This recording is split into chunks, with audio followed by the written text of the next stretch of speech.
Donc, Maurice, j'ai une question à nouveau sur l'opinion des scientifiques qui sont venus à cette époque-là pour constater ce qui s'était passé. Alors d'après moi, ce que je crois, c'est que les scientifiques, pour eux, c'était pas possible. C'était impossible. On était les seuls sur Terre, puisque à l'époque, on vous disait, mais c'est pas possible, nous sommes les seuls sur Terre. Alors, il y a un scientifique qui s'appelle Hubert Reeves, je pense, je ne sais pas si je prononce bien le nom, qui est un astrophysicien mondialement connu, qui vient de reconnaître, il n'y a pas longtemps, que la vie existe ailleurs. En disant, je ne vous dis pas que ce sont des fourmis ou des dinosaures, mais on est obligé de reconnaître maintenant que la vie existe ailleurs. Ce qui, il y a 50 ans, vous aurez dit c'est impossible. Je vous donne un exemple qui remonte très loin. Galilée, quand il a dit la Terre est ronde, il a failli être écartelé, pendu, brûlé, et puis il a fallu peut-être des années et des années pour admettre et reconnaître que finalement la Terre était ronde.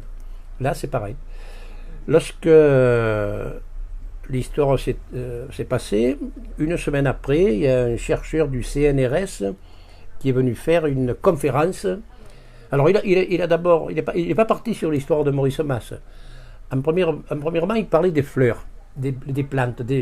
Il dit, si vous arrosez tous les jours une plante, une fleur, lorsque vous arrivez à votre arrosoir, elle s'avance. Ça ne se voit pas à l'œil nu. Par contre, si vous coupez, et le jour où vous arrivez à votre sécateur, elle se rétracte. Voilà, le départ, c'était ça. Puis après, on est venu à parler de l'histoire de Maurice Mas.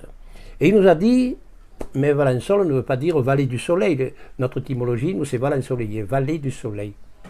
Ça ne veut pas dire Valensoleillé, ça veut dire terre de soucoupe. Ah! Oh! Lorsque les soucoupes arriveront, c'est sur le plateau de Valensole qu'elles viendront se poser. Voilà ce qui a été dit par un chercheur du CNRS une semaine après l'histoire de Maurice Mas. Là, il y a 8 jours, j'ai vu sur la Provence que sur la Lune, on venait de découvrir un lac. Et celui qui a fait l'éditorial, qui s'appelle Philippe Schmitt, a dit, mais sommes-nous, est-ce que la vie n'existe pas ailleurs? Sommes-nous vraiment les seuls sur Terre?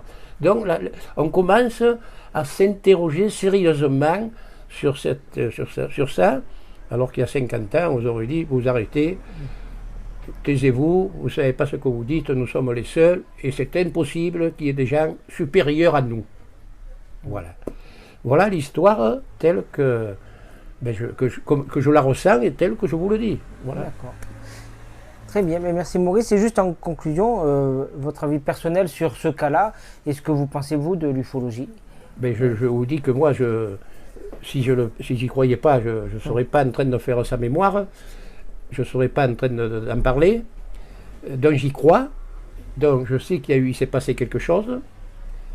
Moi, je pense que ce qu'il a dit est vrai, et pourquoi pas, il n'y a pas des êtres supérieurs à nous, je pense que c'est possible. Mais donc tout ce que j'ai raconté, tout ce que j'ai vu et tout ce que je dis, c'est ce que Maurice a dit, c'est ce que Maurice a pensé, et donc je suis sa mémoire et sa parole, et je le remplace. Et je m'appelle comme lui, Maurice. Voilà. Ça vous va? Ça nous va. Eh bien, on vous remercie encore pour cette interview. Et pour de rien. Rentre. Merci bien. Voilà.